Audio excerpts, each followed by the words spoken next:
We're investing aggressively in areas like semiconductors and batteries. 자국의 국회에도 제출하지 못한 자료를 미국이 요구하는데 그거에 대해서 부당하다라고 한마디 하시지도 못합니까? 도널드 트럼프 대통령이 물러나고 좀 이성적인 대통령이 백악관 주인이 되었나 싶었는데 그렇지 않은 것 같습니다. 각 반도체 회사의 3대 주요 고객사와 고객사별 매출 비중, 주요 반도체 칩 기술 단계 같은 매우 민감한 기밀 사항도 제출하라고 돼 있었습니다. 미국 정부가 글로벌 반도체 기업들의 기술력과 고객 정보를 손바닥 보듯이 들여다볼 수 있는 수준입니다. Of course, if they don't comply, then we have other tools in our toolbox to require them to give us data. 반도체는 미중 기술 패권 경쟁에서 상대방의 목을 조르는 이른바 초크 포인트. 삼성전자의 기밀 정보가 백악관이나 상무부를 거쳐서 인텔 같은 곳으로 넘어가지 않는다고 누가 보장할 수 있겠습니까? 다른 나라 기업들한테까지 이래도 되는 겁니까?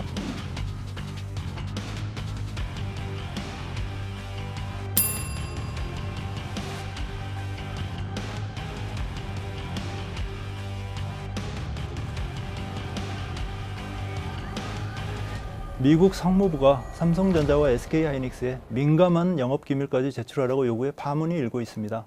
명백히 경제주권을 침해하는 행위입니다. 도널드 트럼프 대통령이 물러나고 좀 이성적인 대통령이 백악관 주인이 되었나 싶었는데 그렇지 않은 것 같습니다.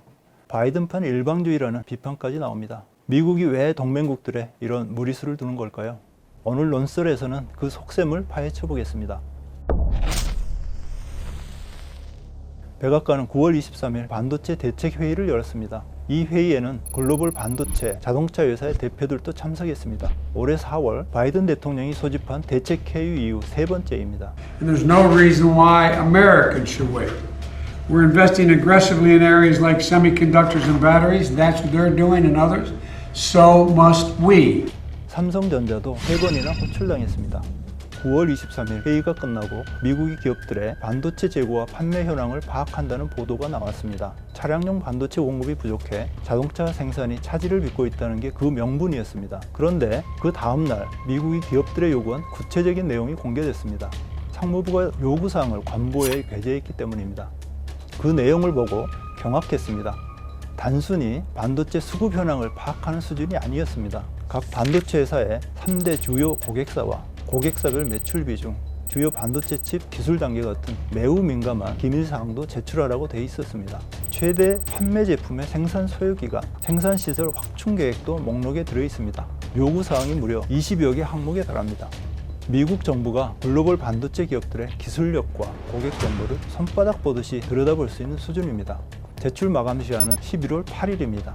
가장 문제가 되는 건 고객 정보입니다. 고객 정보는 고객사와 비밀 유지 계약이 체결되어 있습니다. 애플 같은 회사는 어느 반도체 회사에 생산을 맡겼느냐에 따라 휴대폰의 성능을 금방 알 수 있습니다. 신제품 출시 전에 이게 경쟁사에 노출되면 안 되는 겁니다. 국내 기업이 보고서에 애플이라고 적지 않고 미주향 기업이라고만 언급하는 것도 이런 이유 때문입니다.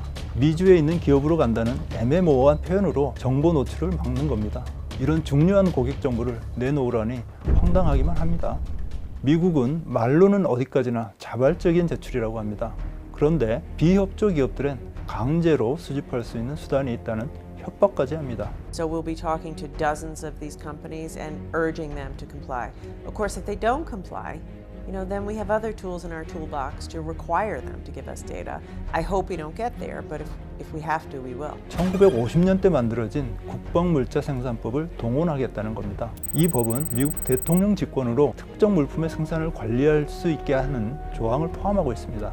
미국이 아무리 세계 패권국이라고 하지만 다른 나라 기업들한테까지 이래도 되는 겁니까?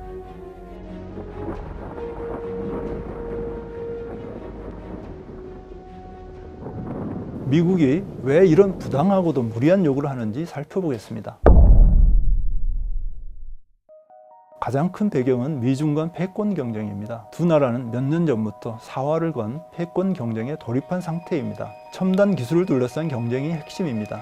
5G, 인공지능, 빅데이터, 로봇, 슈퍼컴퓨터 같은 4차 산업혁명의 대표 기술들을 말합니다. 이 기술들은 민군 겸용이라는 특성을 갖고 있습니다. 민간과 군에서 동시에 사용 가능한 기술이라는 겁니다. 첨단 기술에서 우위를 장악한 국가가 결국은 경제 패권, 나아가 군사 패권까지 거머쥘 수 있다는 얘기입니다. 두 나라가 사활을 걸만합니다.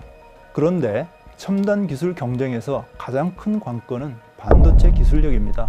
반도체는 전자기기에서 데이터를 저장하고 연산, 논리 등 정보 처리 기능을 합니다. 기술의 두뇌에 해당합니다. 그래서 기술의 DNA라고 부르기도 합니다. 반도체의 쓰임새는 휴대전화, 노트북, 냉장고, 자동차 등 필수 소비재뿐만이 아닙니다. 에너지, 금융, 우주항공, 첨단 무기 등 핵심 부품으로 들어가 인프라와 국가안보에도 핵심적인 역할을 합니다. 미중 기술 패권 경쟁에서 상대방의 목을 조르는 이른바 초크포인트, 전략적 관문으로 일컬어집니다. 반도체는 실리콘 웨이퍼에 새겨지는 회로의 선폭이 미세할수록 효율성이 높아집니다. 누가 더 고성능 칩을 사용하느냐에 따라 F-35 스텔스 전투기 같은 첨단 무기 성능에서도 격차가 벌어질 수밖에 없습니다.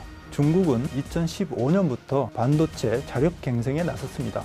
그해 중국 제조 2025 전략을 발표했습니다. 건국 100년을 맞는 2049년에 미국을 제치고 산업 최강국으로 우뚝 선다는 대전략입니다. 반도체, 로봇, 전기차, 항공우주 등 10대 전략 산업을 선정하고 2025년까지 시장 점유율 달성 목표치까지 제시했습니다. 반도체의 경우 2015년 작업률은 13% 수준이었습니다. 이걸 2025년 70%까지 끌어올린다는 야심찬 계획입니다. 미국은 이 계획을 보고 화들짝 놀랄 수밖에 없었습니다. 문제는 어느 국가도 반도체를 자국의 힘만으로는 안정적으로 확보할 수 없다는 겁니다. 반도체는 글로벌 공급망에서도 분업 구조가 가장 복잡한 제품으로 알려져 있습니다. 손톱 크기만한 작은 반도체 칩 하나 만드는데 국경을 수십 차례 넘어야 할 정도입니다. 반도체는 크게 설계, 제조, 후공정 단계를 거칩니다. 현재 설계는 미국, 제조는 대만과 한국, 후공정은 대만과 중국이 주도하고 있습니다. 전 세계 반도체 제조에서 미국이 차지하는 비중은 13%밖에 되지 않습니다. 70% 이상을 동아시아에서 생산합니다. 2019년 기준으로 대만이 20%로 가장 앞서고 한국이 19%, 일본 17%, 중국은 16% 순입니다. 미국도 설계는 자국에서 하지만 생산은 동아시아에 의존할 수밖에 없는 겁니다.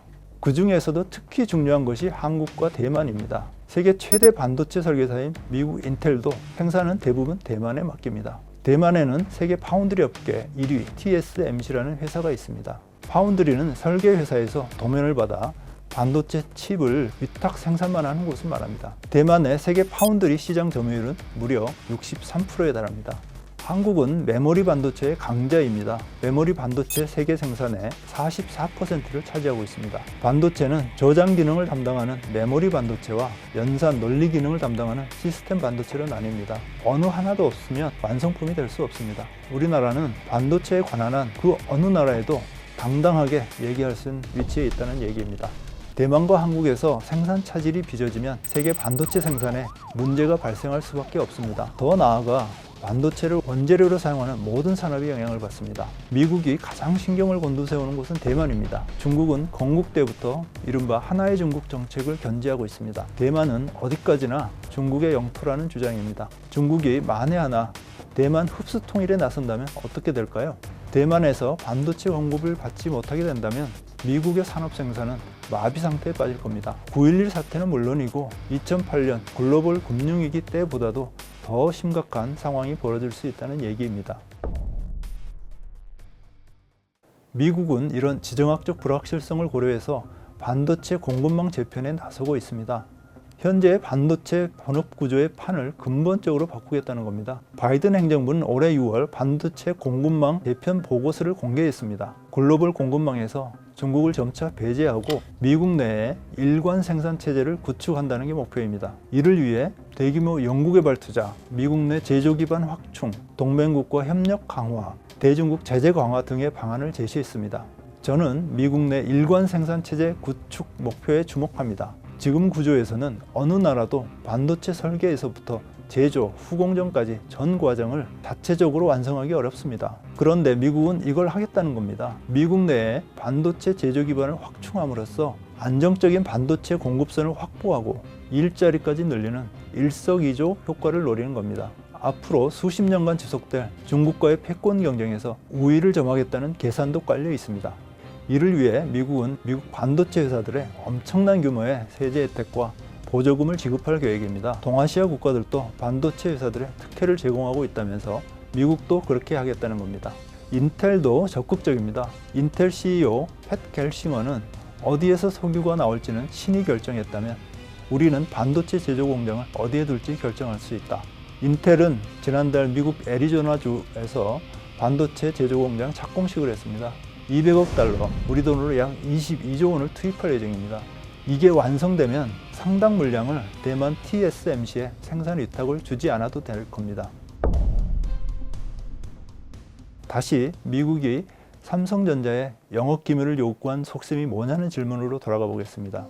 기업들이 이런 정보들을 제공하면 미국이 반도체 수급 차질의 현황을 파악하는 데 도움이 될 것입니다. 그런데 거기서 멈추지 않을 공산이 큽니다. 미국이 요구한 정보에는 각 반도체 회사들의 기술력, 고객 정보, 생산 확충 계획 등이 모두 들어 있습니다. 이런 정보들은 미국 내 반도체 일관 생산 체제를 구축하는데 아주 유용하게 활용될 수 있을 겁니다. 예를 들어 삼성전자의 기밀 정보가 백악관이나 상무부를 거쳐서 인텔 같은 곳으로 넘어가지 않는다고 누가 보장할 수 있겠습니까? 백악관이 앞장서서 미국 내 반도체 제조 공장 확충을 유도하고 있고 인텔도 적극적으로 나서고 있는데 말입니다. 설령 인텔에 정보가 넘어가지 않는다고 해도 미국 정부가 반도체 전략을 세우는데 엄청난 정보 가치가 있을 겁니다. 우리 정부는 18일 홍남기 경제부총리 주재로 첫 대외경제안보의 전략회의를 열었습니다. 국가 간 경제, 기술, 안보, 경쟁 심화에 대응하기 위해서 경제, 안보부처 장관급들로 구성된 회의체입니다. 그런데 회의 결과가 너무나 실망스러웠습니다. 미국의 우려사항을 전달했으며 앞으로도 적극 협의할 예정이라는 아주 원론적인 내용입니다. 미국과의 동맹관계를 고려해서 원칙적인 수준의 입장을 밝힌 것입니다. 우리의 경제주권을 침해하겠다는데 이렇게 미적지근하게 대응해도 되는 겁니까? 이 사안은 20일 국회 산자위 국감장에서도 논란이 됐습니다. 문승욱 산업부 장관은 정부 입장을 충분히 미국 측에 전달했고 미국 측과 상황 인식에 공감대는 이루어지고 있다고 생각한다. 이렇게 말했습니다. 정말로 공감대가 이루어지고 있을까요? 무슨 기준으로 지금 공감대 이뤘다고 하십니까? 제가 말씀드린 것은 우리 측에 그런 우려사항이 있다는 데 대해서 미국 측이 이해했다는 그건 공감대가 아니죠. 전달한 거지. 그런 의미로 말씀드렸습니다. 이런 태도는 대만 정부가 공개적으로 난색을 표명한 것과 대비됩니다. 대만의 쿵민신 국가발전위원회 장관은 TSMC는 고객의 기밀 데이터를 외부에 제공하지 않는다고 단호하게 말했습니다. 미국 언론에서도 비판적인 칼럼이 실렸습니다. 블룸버그 통신의 칼럼니스트 팀 쿨파는 미국 정부의 요구는 비생산적이며 한국과 대만, 중국을 화나게 만드는 것이라고 지적했습니다. 산업부가 대만 정부의 공동 대응 요청을 묵살하고 있다는 의혹도 제기됐습니다. 대만 무역부에서 우리 산업부에 공동 대응을 제안한 거 아십니까? 저희는 여러 국가하고도 지금 이 내용을 서로 이 공유하고 있습니다. TSMC와 관련해서 삼성을 갖고 있는 우리 정부와 공동 대응하자고 제안한 거 아십니까? 모르십니까? 말씀드린 대로 관련되는 여러 국가들과 지금 아니, 알고 이게- 계십니까? 모르고 계십니까? 삼성 관계자가 제가 질문한 고객사 매출 정보는 영업비밀이라고 못 주겠대요. 자국의 국회에도 제출하지 못한 자료를 미국이 요구하는데 그거에 대해서 부당하다라고 한마디 하시지도 못합니까? 그런 성명서 하나 발표도 못합니까? 기업 기밀 정보는 한 번 새나가면 돌이킬 수 없는 피해를 초래합니다. 국가적으로도 반도체는 국가 안보와 직결됩니다. 우리 정부는 미국이 아무리 중요한 동맹이라고 해도 기업과 국가의 핵심 이익과 관련된 사안에는 분명하게 선을 그어야 합니다. 우리가 반도체에 관한 한 미국에 이렇게 저자세로 나갈 이유가 없습니다. 아까도 말씀드렸지만 한국은 메모리 반도체의 세계적 강자입니다. 우리가 메모리 반도체의 강자로 군림하는 한 어느 나라도 우리를 함부로 대하기 어렵습니다. 그런 만큼 반도체 기밀 정보는 어떻게든 보호되어야 합니다. 미국의 이번 요구는 양국 간의 신뢰를 심각하게 훼손하는 사안입니다. 이런 부당한 요구는 미국이 추진 중인 기술 동맹 구축에도 결코 도움이 되지 않습니다. 우리 정부는 당당하게 할 말은 하고 미국 정부는 부당한 요구를 철회해야 합니다. 우리 정부와 미국 정부가 어떻게 할지 논설에서 두 눈 부릅뜨고 지켜보겠습니다.